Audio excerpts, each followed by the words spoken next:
Estamos de volta com o programa Eclésia dessa noite. O programa Eclésia é um programa de catequese. E na noite de hoje a gente está conversando sobre as viagens de Paulo, um pouco sobre o apóstolo Paulo e toda a sua vida missionária que ele percorreu em muitos quilômetros nas suas viagens.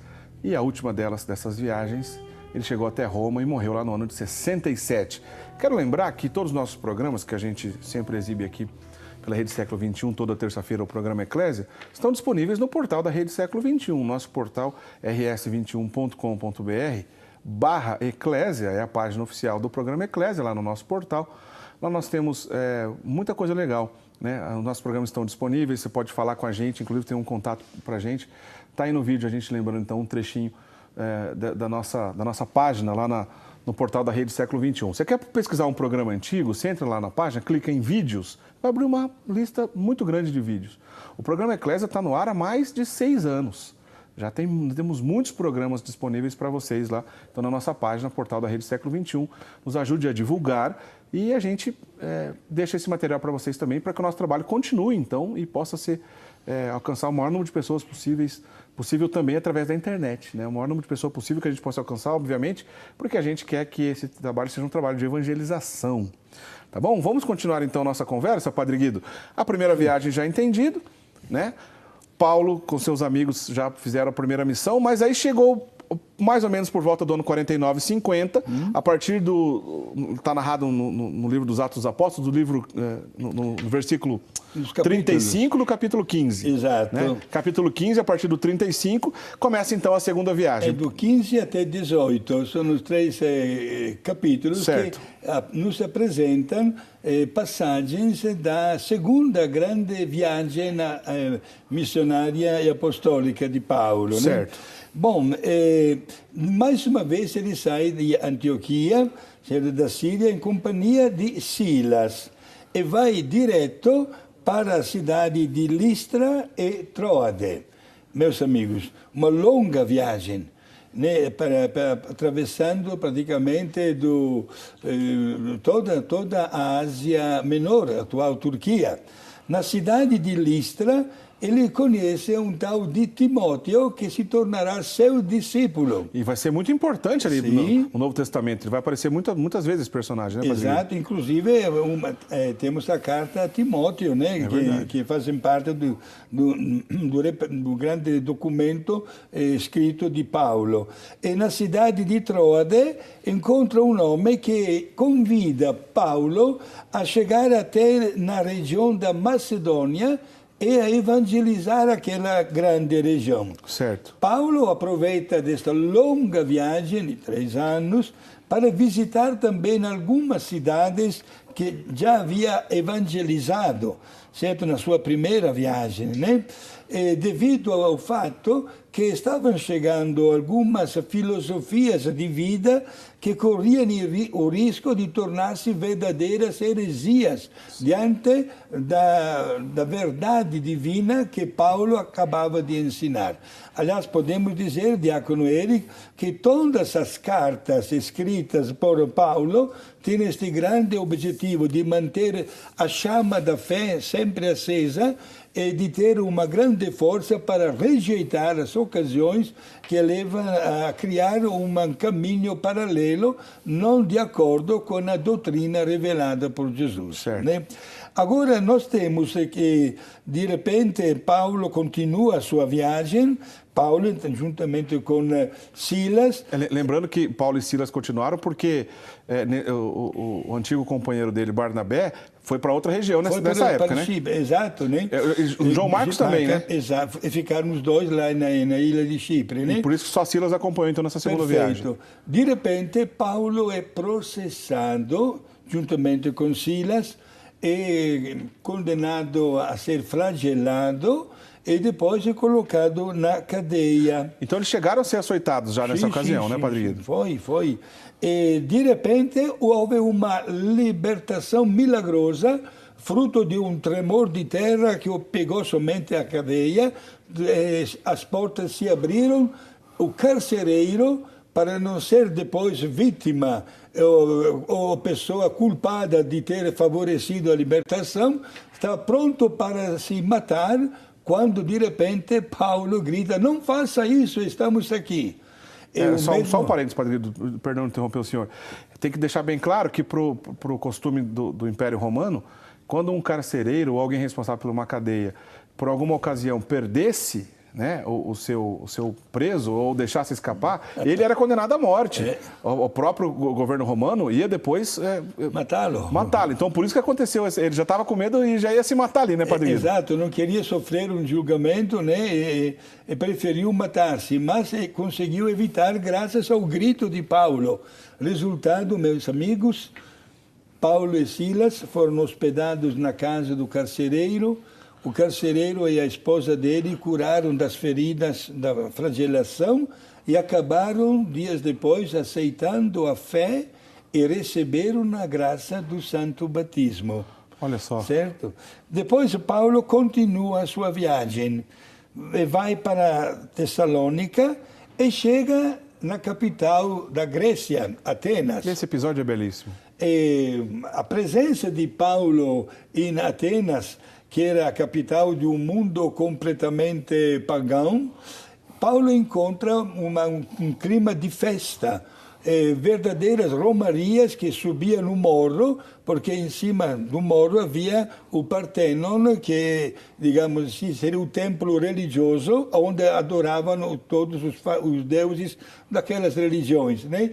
E a estrada que conduzia lá em cima, naquele morro, estava também na beira da estrada, havia muitas estátuas de deuses e de deusas que eram adorados por aqueles pagãos. Alguns dessas entidades que eram adorados como os deuses tinham o seu respectivo Deus também na cultura romana, né, Padre Guido? Tanto na cultura grega quanto na cultura romana. Adoravam esses falsos deuses que basicamente eram entidades que atribuíam forças da natureza e eram colocados como deuses ou semideuses, certo, né?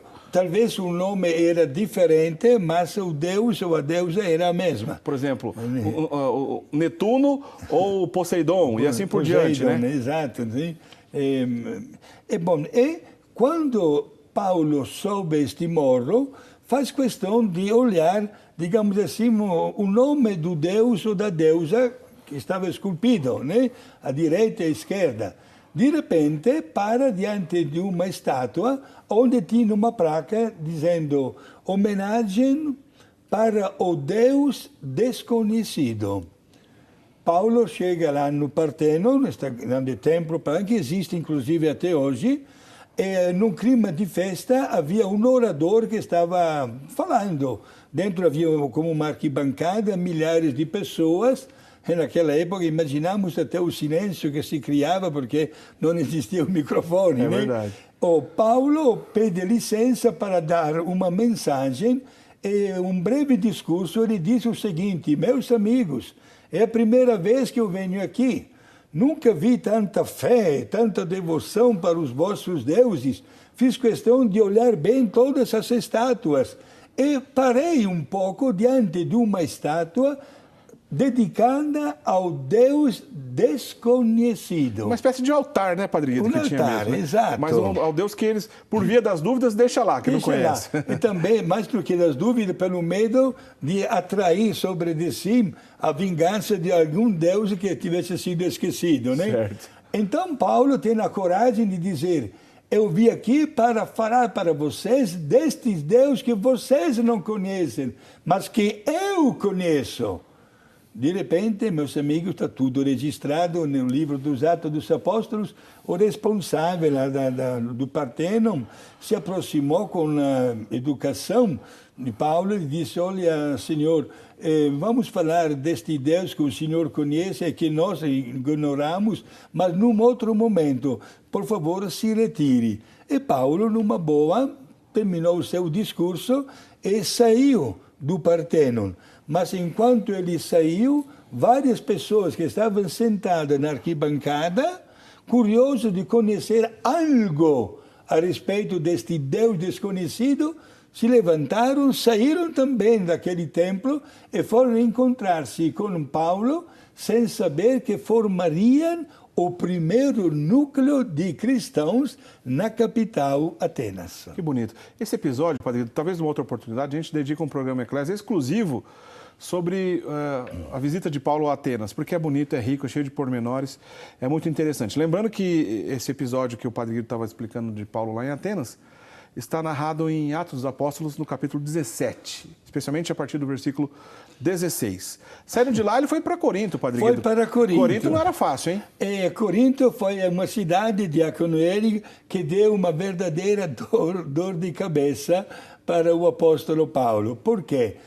Passavam por Corinto muitas pessoas provenientes de tantos países e desembarcavam aí, vendiam a mercadoria, e havia também uma faixa, digamos assim, de terra de 6 quilômetros, onde empurravam os navios dentro de uma base que haviam construído, graças ao serviço dos escravos e também dos animais, dos bois, e num percurso de 6 quilômetros alcançavam novamente o mar pelo outro lado. Certo. Portanto, era uma cidade de vai e vem de tantas pessoas que traziam consigo não só mercadoria, mas também filosofias de vida, filosofias de comportamento que não se conjugavam com a doutrina cristã. Portanto, São Paulo teve que permanecer aí naquela cidade mais de um ano inteiro, evangelizando, corrigindo, educando as pessoas.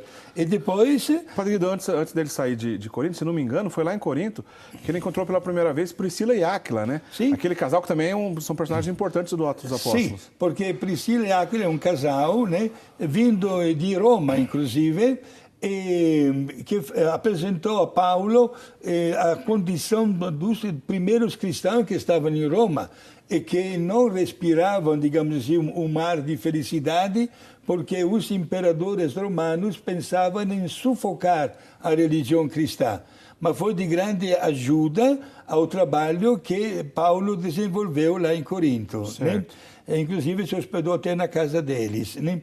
Depois ele foi para Éfeso de navio, e de Éfeso voltou para Jerusalém, alcançando depois novamente a cidade de Antioquia da Síria. Quer dizer, Antioquia era o ponto, né, Padre Guido? Saía de lá e voltava para lá, né? Sim. E aí se encerra, então, a segunda viagem. Grande viagem missionária de Paulo, né? Ed è interessante, gente, olha, viagem que durava anos inteiros.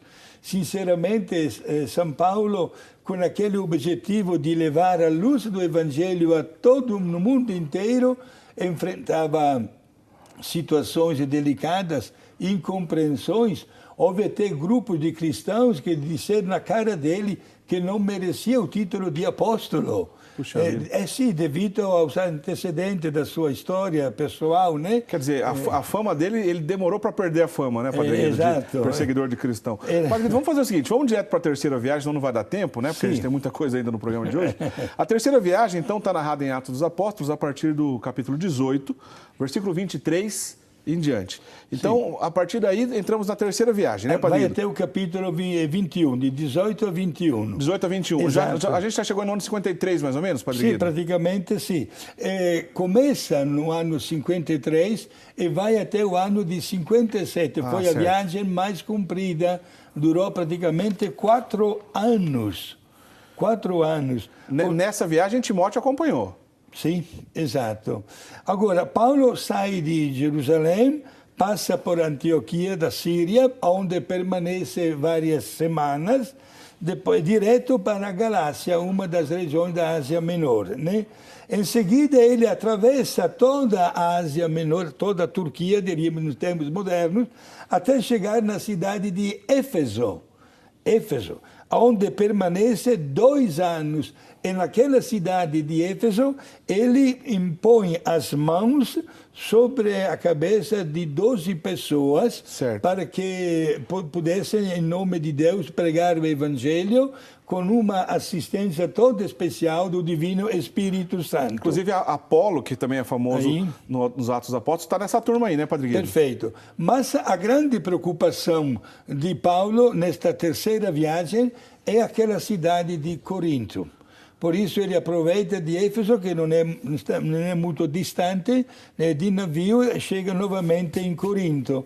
E depois ele passa pela cidade de Troade, e naquela cidade de Troade acontece também mais um milagre que está registrado no livro dos Atos dos Apóstolos, de um moço que de repente começa a dormir, se desequilibra, cai e morre.